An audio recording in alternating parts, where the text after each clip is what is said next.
Berlim, a capital do Terceiro Reich, tornou-se o último palco de uma guerra que havia devastado a Europa durante quase 6 anos. As ruas ficaram cobertas de fumaça, escombros e fogo, enquanto os disparos ecoavam entre edifícios em ruínas e colunas de civis avançavam sem rumo sob o som da artilharia. Nas profundezas da cidade, sob camadas de concreto e terra, alguns dos principais líderes do regime se trancavam em corredores sombrios, rodeados de mapas inúteis e ordens sem sentido. Lá fora, a cidade desmoronava a cada bombardeio e os poucos que restavam no comando desapareciam um a um em silêncio, enquanto os combates se intensificavam em cada esquina. O fim era iminente, mas ninguém lá fora sabia ainda o que havia acontecido debaixo da terra. O que aconteceu exatamente nos últimos dias desse poder que se recusou até o fim a se render. Na noite de 16 de abril de 1945, milhares de holofotes acenderam-se de forma repentina e romperam a escuridão em frente às posições alemãs da frente do Oder, iluminando as linhas inimigas como se fosse pleno dia. Essa potente luz artificial, gerada por mais de 140 refletores, apontava para o oeste a partir das fileiras da primeira frente bielorrussa. Embora os projetores tivessem sido empregados inicialmente em operações noturnas, o Marechal Zhukov tinha decidido usá-los nesta ocasião para deslumbrar os defensores alemães, ajudar a infantaria a avançar pelo terreno enlameado e gerar um efeito psicológico semelhante ao de um bombardeamento. No entanto, as condições meteorológicas e o pó em suspensão reduziram a visibilidade de forma considerável, o que fez com que o efeito fosse menos impactante do que o esperado. Ainda assim, às 3 da madrugada começou um ataque de artilharia que durou cerca de 30 minutos e que precedeu o avanço geral da infantaria soviética. O plano de Zhukov consistia em romper as defesas alemãs nas alturas de Shiloh, para depois se dirigir a Berlim a partir do leste. Essas colinas eram a última barreira natural que protegia a capital alemã. Os soviéticos tinham concentrado uma força enorme para a operação. Com mais de 2,5 milhões de soldados, cerca de 6.500 carros de combate, quase 8.000 aviões e mais de 40.000 peças de artilharia. Por sua vez, os alemães mal contavam com um total de cerca de 300.000 homens, uma quantidade reduzida de tanques e armas anticarro, e muitas das suas unidades eram formadas por membros do Volkssturm, jovens da Hitlerjugend e veteranos mais velhos sem experiência recente em combate. A Batalha de Shiloh foi uma das mais intensas da Frente Oriental. As tropas soviéticas encontraram uma resistência muito mais forte do que o esperado. As defesas alemãs estavam bem organizadas em várias linhas sucessivas e tinham aproveitado o terreno elevado para localizar ninhos de metralhadoras e peças antitanque. Além disso, o terreno lamacento, devido às chuvas recentes e à destruição de caminhos, complicavam seriamente o avanço dos veículos soviéticos, que ficavam atolados ou eram alvo fácil das alturas. Durante os primeiros dias, as baixas foram muito elevadas e o avanço foi lento, o que provocou a frustração de Zhukov, que não conseguia cumprir os prazos previstos. Entretanto, mais a sul, a primeira frente ucraniana, sob o comando do Marechal Konev, tinha conseguido avanços mais rápidos. As suas tropas, apoiadas por um grande número de tanques, tinham penetrado as defesas alemãs e aproximavam-se do flanco sul de Berlim. Esta situação gerou uma concorrência implícita entre os dois marechais soviéticos, já que Stalin tinha encorajado certa rivalidade entre eles, dando-lhes instruções semelhantes para que tentassem ser os primeiros a chegar ao centro da capital. Essa tensão entre os comandos soviéticos influenciou o ritmo e a intensidade das operações. Em Berlim, a população civil vivia sob um ambiente de medo e incerteza. Embora a propaganda do regime insistisse que a vitória ainda era possível e que os reforços chegariam a tempo, muitos sabiam que o fim estava próximo. O som dos canhões ouvia-se cada vez mais perto e as colunas de fumo visíveis no horizonte anunciavam a proximidade dos combates. As estações de comboios enchiam-se de famílias que tentavam fugir para o oeste, embora cada vez fosse mais difícil encontrar transporte. As autoridades tinham ordenado evacuar os funcionários e empregados essenciais, mas milhares de civis, na sua maioria mulheres, idosos e crianças, permaneciam na cidade sem saber o que os esperava. O regime nazi tinha mobilizado de forma desesperada toda a população masculina disponível. O Volkssturm, uma milícia formada por adolescentes e homens mais velhos, tinha sido ativado em massa e tinham-lhes sido entregues armas antiquadas ou capturadas de outras frentes. Muitos deles não tinham instrução militar e desconheciam o uso correto dos equipamentos. Em alguns casos, eram enviados para a frente com uniformes incompletos e sem apoio logístico. Apesar disso, a propaganda continuava a exaltar o seu papel como defensores heróicos da pátria. Nas escolas, os professores ensinavam as crianças a usar granadas de mão, enquanto nos pátios se cavavam trincheiras improvisadas. Alguns adolescentes eram recrutados diretamente das salas de aula e enviados para a frente sem se despedir das suas famílias. As mães observavam em silêncio como seus filhos menores de idade marchavam para a batalha com a promessa de que estariam a ajudar a salvar a Alemanha.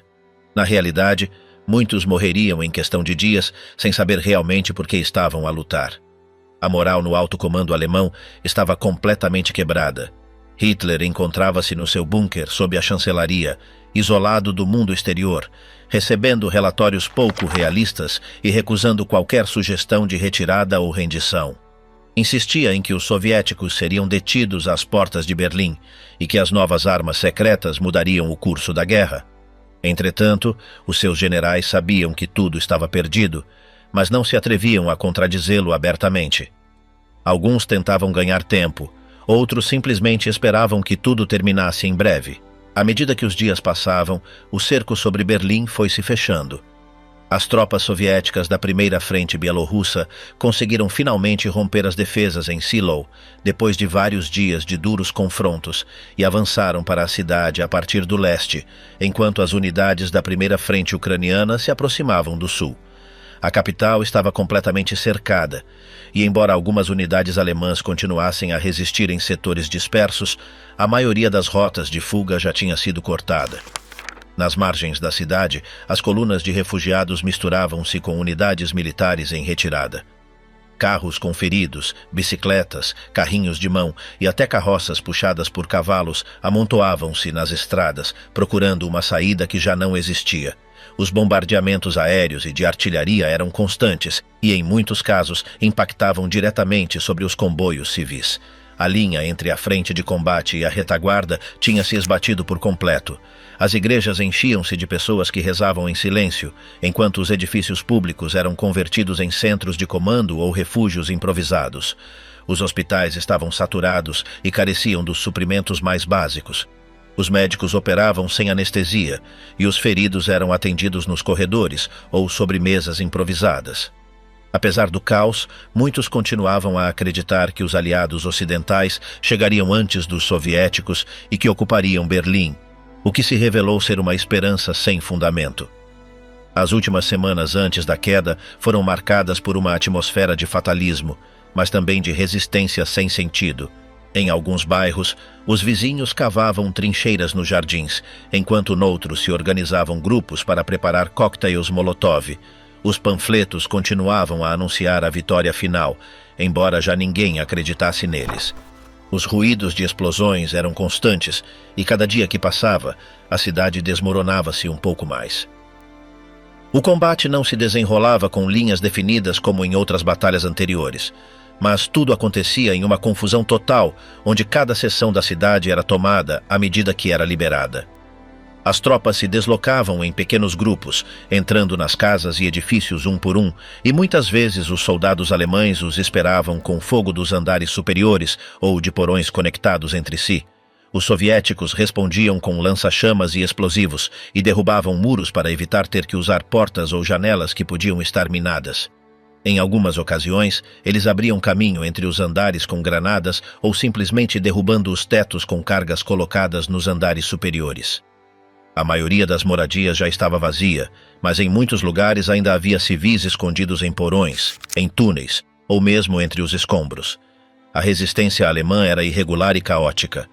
Alguns grupos lutavam com uma obstinação quase suicida, principalmente os membros do Volkssturm e alguns soldados das Waffen-SS, enquanto outros simplesmente se rendiam assim que perdiam contato com seus superiores ou ficavam sem munição. O número de prisioneiros aumentava a cada dia, e muitos deles eram apenas adolescentes ou idosos que nem sequer sabiam manusear uma arma corretamente. O exército soviético, por sua vez, tinha ordens rigorosas de não mostrar compaixão com quem oferecesse resistência, mas na prática, alguns comandantes permitiam rendições se os alemães não opusessem resistência. A artilharia continuava golpeando o centro de Berlim sem pausa, e os soldados que entravam na cidade o faziam entre fumaça, chamas e explosões constantes. Muitas das ruas já não existiam como tais, e o que restava eram corredores de ruínas, cheios de veículos queimados, cadáveres não recolhidos e restos de mobiliário espalhados por toda parte. O subsolo de Berlim se tornou um segundo campo de batalha. As linhas de metrô, os esgotos e os túneis que conectavam edifícios eram utilizados pelos defensores alemães para se mover de um lugar para outro, evitar serem detectados e preparar emboscadas. Algumas explosões causaram o colapso de seções inteiras do sistema subterrâneo, e em outros casos, os próprios soviéticos lançavam bombas ou granadas para obrigar os combatentes a sair.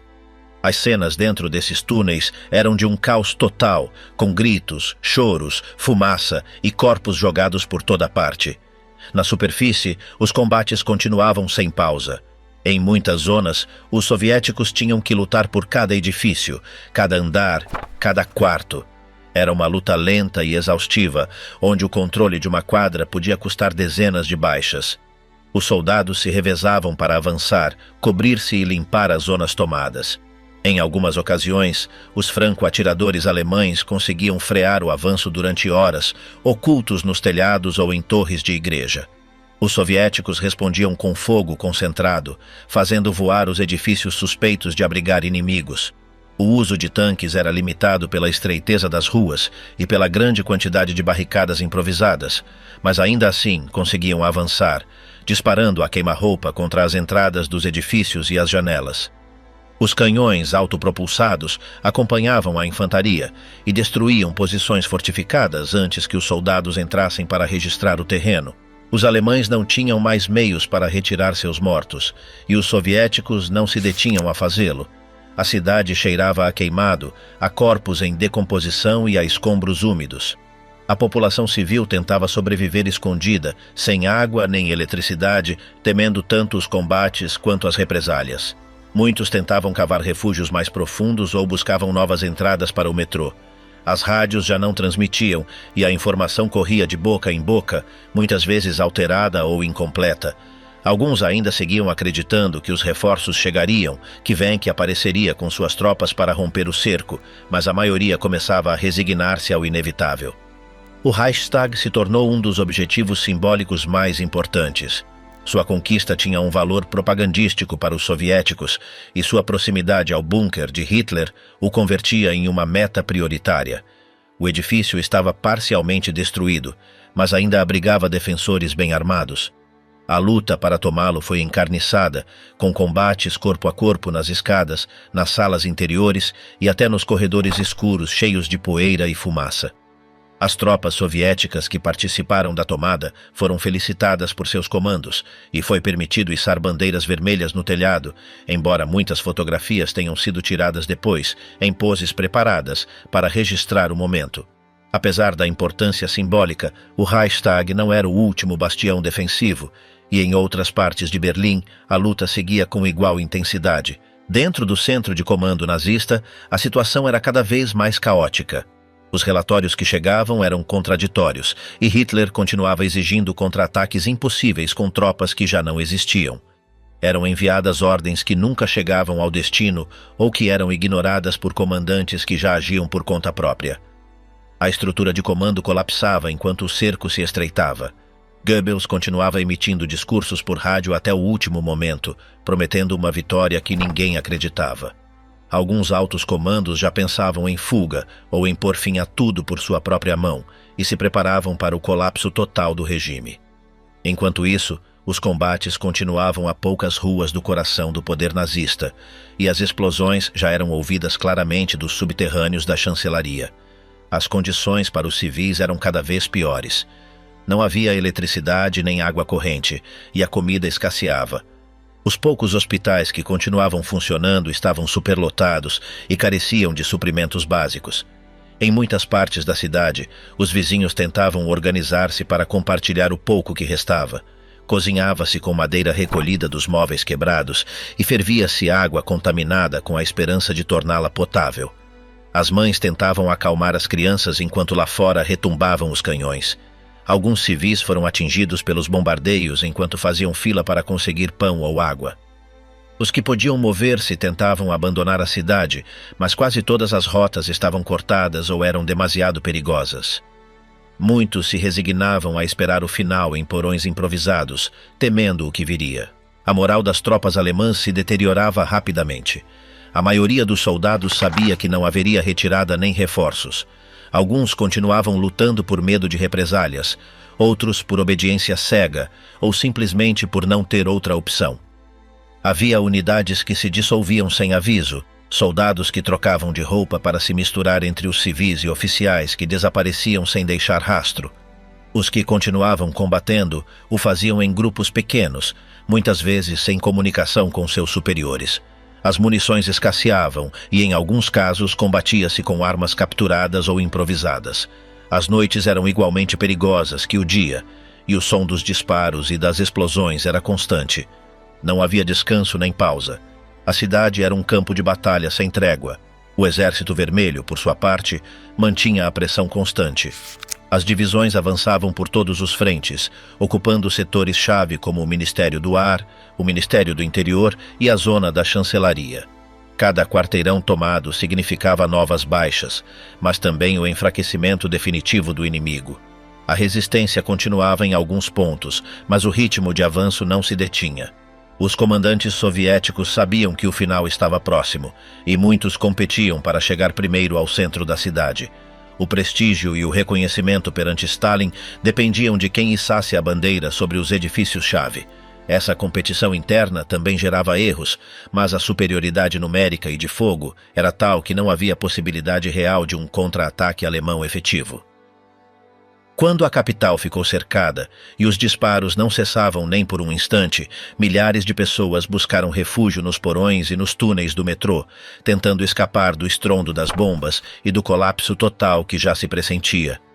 Em cada canto subterrâneo, entre paredes de concreto rachado e umidade acumulada, famílias inteiras se amontoavam em colchões improvisados, compartilhando espaços reduzidos com desconhecidos, com os odores do medo, o confinamento e o cansaço flutuando no ar.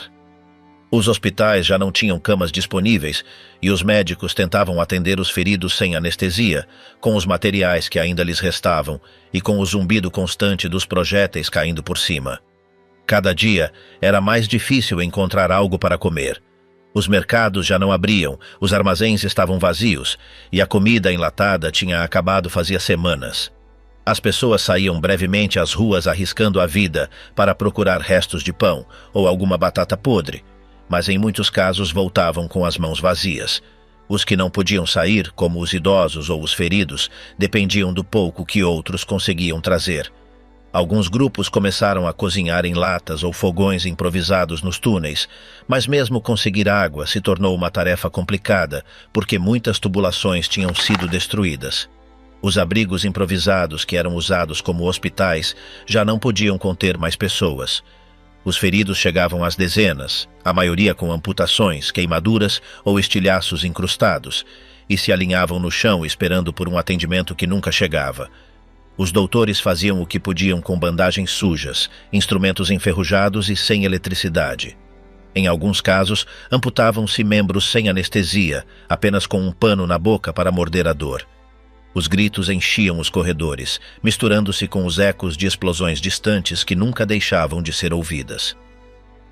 À medida que os combates se aproximavam do centro da cidade, os abrigos subterrâneos se convertiam em uma mistura de medo e desespero. As notícias se espalhavam rápido, mas ninguém sabia o que era certo e o que não era. Alguns diziam que os russos já estavam no Parque Central, outros asseguravam que tinham chegado à estação. Nesses espaços fechados, a escuridão e o calor pioravam a tensão. Muitas crianças choravam sem parar, alguns adultos murmuravam preces, outros simplesmente ficavam em silêncio olhando para o vazio, esperando que tudo acabasse de uma vez. Houve pessoas que tentaram se manter úteis. Alguns ajudavam a distribuir água ou a organizar os mais pequenos. Também houve quem, apesar da fome, compartilhasse o pouco que lhes restava. Mas isso não evitava que ocorressem discussões. Em mais de uma ocasião, duas famílias quase chegaram a brigar por um pedaço de pão seco ou por um espaço junto a uma parede onde se sentia menos o frio. A pressão do confinamento e do medo constante ia desgastando os nervos de todos. Qualquer ruído forte podia desencadear um ataque de pânico generalizado. Os túneis do metrô, pensados originalmente para o transporte rápido de passageiros, transformaram-se em corredores de sobreviventes. Em certos trechos, as vias eram usadas como espaço para dormir. Alguns usavam pedaços de madeira como camas, outros simplesmente se deitavam sobre cobertores. Havia zonas em que a água se acumulava, de modo que os que dormiam ali passavam as noites com os pés encharcados. Em alguns pontos, improvisaram-se latrinas com baldes ou buracos na terra. O cheiro era insuportável, mas ninguém reclamava porque sabiam que lá fora era muito pior. A comunicação entre abrigos era limitada. Algumas pessoas se ofereciam para sair brevemente para buscar notícias ou avisar a conhecidos em outros túneis, mas o perigo era constante.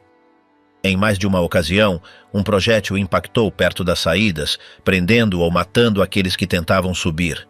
Ainda assim, havia quem arriscasse tudo pelo tudo, só para saber se sua mãe, seu irmão ou seu amigo ainda estava vivo.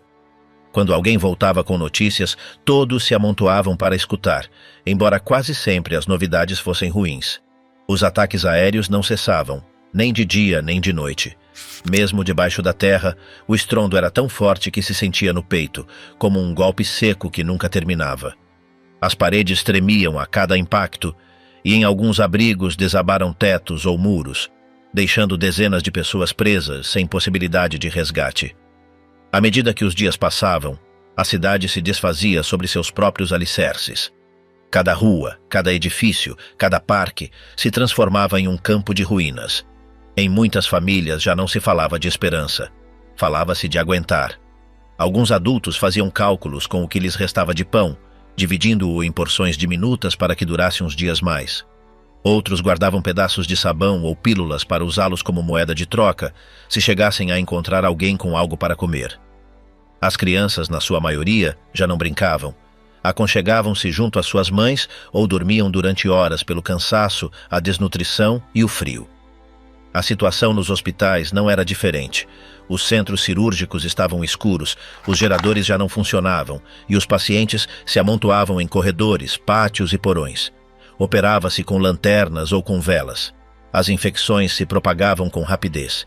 Havia casos de gangrena, tétano, pneumonia e não havia medicamentos para tratar nada. As enfermeiras faziam rondas em silêncio, sabendo que muitas vezes só podiam sentar-se junto a AOS moribundos para segurar-lhes a mão até que se apagassem. As autoridades já não tinham controle sobre a situação. Alguns membros do partido tentavam manter a ordem nos túneis ou coordenar entregas de alimentos, mas já ninguém os escutava. Muitos tinham partido ou se escondido. O comando havia colapsado. A única coisa que ainda funcionava era o instinto de sobreviver. Cada um protegia os seus como podia. Havia quem se negasse a compartilhar suas reservas de comida, enquanto outros, com o olhar já apagado, repartiam o último que tinham como se soubessem que não haveria amanhã. Em alguns setores, os combates chegaram tão perto que os abrigos tremiam a cada explosão. Dizia-se que havia casas sob as quais se travavam batalhas corpo a corpo. Os disparos eram ouvidos logo acima, e em ocasiões as balas atravessavam os tetos dos porões. Houve famílias inteiras que morreram sepultadas por desabamentos sem que ninguém pudesse fazer nada. Alguns sobreviventes contaram que passaram dias presos entre escombros, bebendo a própria urina para não morrer de sede. O medo do Exército Vermelho também se infiltrava nas conversas. Falava-se de saques, de violações, de vingança. Muitos civis tentaram colocar cartazes improvisados nas portas dos porões, indicando que havia crianças, idosos ou feridos, esperando que isso evitasse o pior. Algumas mulheres buscaram roupas velhas para parecer mais velhas ou doentes. Outras cortaram o cabelo ou se cobriram de fuligem para passar despercebidas. O desespero se misturava com a incerteza, e ninguém sabia o que esperar quando as tropas entrassem finalmente. A cidade de baixo já não parecia a mesma. Os sons que chegavam eram estranhos, fragmentados, como de outro mundo. Explosões distantes, motores, disparos isolados, gritos que subiam pelas grelhas de ventilação. Em alguns momentos, tudo ficava em silêncio durante uns segundos, o que gerava mais ansiedade do que o próprio ruído. Nesses momentos, muitos pensavam que talvez tudo tivesse terminado. Mas em seguida, outra rajada de artilharia rompia a calma e tudo voltava a começar. Assim era cada dia, cada noite, sem pausa, sem trégua, sem respostas. O 1º de maio, o dia depois de Hitler tirar a própria vida, Goebbels reuniu o general Krebs e o general Burgdorf, juntamente com sua esposa Magda e seus 6 filhos, no mesmo bunker. O ambiente era denso, todos sabiam o que viria. Goebbels havia declarado que não sairia vivo de Berlim e não tinha a intenção de permitir que sua família o fizesse também.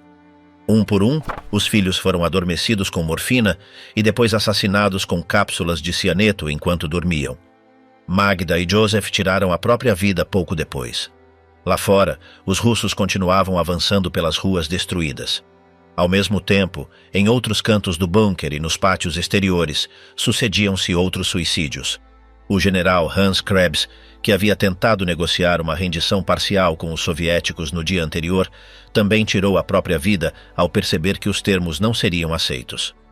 Wilhelm Burgdorf fez o mesmo. A sensação de decomposição era total. Quem restava no bunker só pensava em render-se, escapar ou morrer. O Terceiro Reich estava literalmente se desintegrando diante de seus próprios olhos. Em paralelo, o general Weidling, comandante da defesa de Berlim, decidiu finalmente render a cidade. Havia sido leal às suas ordens até o último momento, mas ao ver que já não restavam defesas e que o caos consumia tudo, entendeu que resistir era inútil. Na manhã do 2 de maio, enviou mensageiros a OS soviéticos para oferecer a rendição sem condições. Berlim, depois de dias de combates casa por casa e milhares de mortos, caía oficialmente. Os soldados alemães começaram a render-se por centenas, alguns ainda portavam armas, outros simplesmente levantavam as mãos. Enquanto isso, a situação na superfície era de absoluto colapso. A cidade estava em ruínas, cheia de cadáveres em decomposição, escombros, fumaça, tanques soviéticos por toda parte e disparos isolados. Os civis sobreviventes saíam pouco a pouco dos porões onde haviam estado presos durante semanas, buscando água, comida ou simplesmente tentando entender se já tudo havia terminado. Muitos não sabiam que Hitler estava morto. Outros não acreditavam. O medo, a desconfiança e a confusão cobriam tudo. Uma vez confirmada a rendição, as tropas soviéticas asseguraram os acessos ao bunker. Ali encontraram um panorama desolador. Os corpos de Goebbels, sua esposa e seus filhos estavam parcialmente queimados, assim como os restos de Hitler e Eva Braun. Em várias salas foram encontrados restos de suicidas, armas abandonadas e documentos espalhados. Os soviéticos tomaram controle do local, embora inicialmente não anunciassem de imediato que Hitler havia morrido. Stalin exigiu provas, e durante dias circularam rumores, teorias e até versões contraditórias entre os comandos soviéticos. Nos dias que se seguiram, os soviéticos realizaram uma investigação detalhada sobre o ocorrido no bunker. Interrogaram os poucos testemunhas vivos, recolheram objetos pessoais, plantas e fragmentos dos cadáveres. Através de análises dentárias, identificaram os restos de Hitler. No entanto, por razões políticas e de propaganda, Moscou não revelou toda a informação e permitiu que a confusão se mantivesse por um tempo. Para os soldados soviéticos, o importante era que Berlim havia caído e o inimigo havia sido vencido. Com a rendição oficial, terminou também a tentativa de defesa das últimas unidades alemãs em Berlim. As Waffen-SS, que haviam oferecido uma resistência encarniçada em alguns setores, finalmente depuseram as armas ou foram aniquiladas. No total, mais de 100.000 soldados alemães foram capturados na capital. Alguns tentaram escapar disfarçados de civis, outros se suicidaram antes de serem presos. Os generais soviéticos, como Chuikov e Zhukov, receberam felicitações do alto comando e foram reconhecidos como os responsáveis pela vitória na capital inimiga. A cidade estava completamente destruída. O centro de Berlim era um campo de ruínas irreconhecível. Edifícios icônicos como o Reichstag, a chancelaria ou a estação Anhalter-Bahnhof haviam sido bombardeados até ficarem reduzidos a estruturas vazias. Os escombros cobriam ruas inteiras e os incêndios ainda ardiam em alguns bairros. As pontes estavam dinamitadas, os sistemas de água e eletricidade colapsados. Não havia transporte, nem comida suficiente. A população civil vagava desorientada entre os restos da cidade, sem saber o que ia acontecer com eles, nem quem ia governar agora. Durante os dias seguintes, os soviéticos organizaram o controle militar da cidade. Foram estabelecidos pontos de vigilância, requisitaram-se edifícios ainda de pé para alojar comandos e hospitais, e começou-se a interrogar funcionários nazistas capturados. Paralelamente, começaram os relatos de abusos contra a população civil, especialmente mulheres. Muitos berlinenses temiam represálias e violência. O Exército Vermelho, após anos de brutal guerra, mostrava pouca compaixão. A propaganda soviética havia alimentado o ódio por muito tempo, e agora, com a vitória em mãos, o ânimo de vingança era evidente. Quanto ao comando nazista, já não existia estrutura central. Com Hitler, Goebbels, Himmler e outros mortos ou desaparecidos, não restava autoridade reconhecida. Dönitz, o sucessor designado por Hitler, havia formado um governo no norte, mas carecia de poder real. De Flensburgo, tentou negociar com os aliados ocidentais uma rendição parcial, mas os soviéticos não a aceitaram. A guerra na Europa estava praticamente terminada, só restavam focos isolados de resistência. As divisões alemãs ainda em ativo recebiam ordens contraditórias ou simplesmente se entregavam por conta própria. A população civil tentava adaptar-se à nova realidade.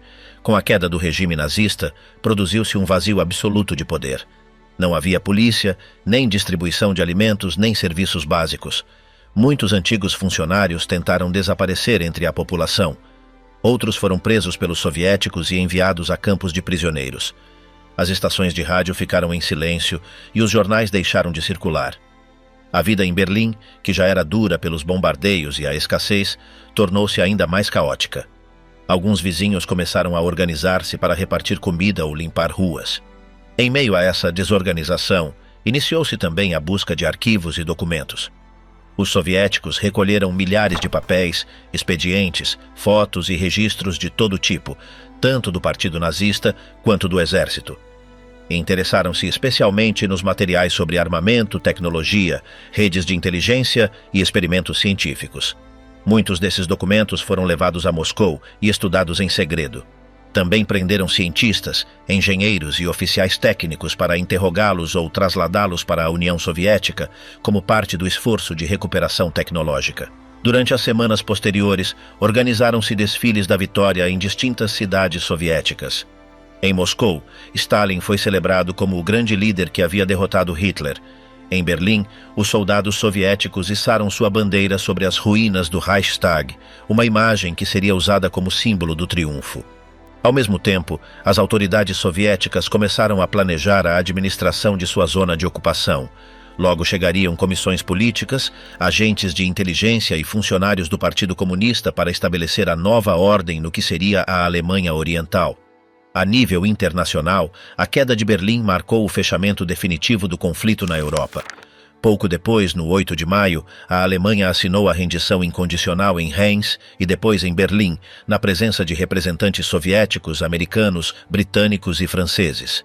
A guerra na Europa havia terminado. As potências aliadas começaram então a discutir o futuro da Alemanha, a divisão territorial, o julgamento dos responsáveis nazistas e a reconstrução do continente.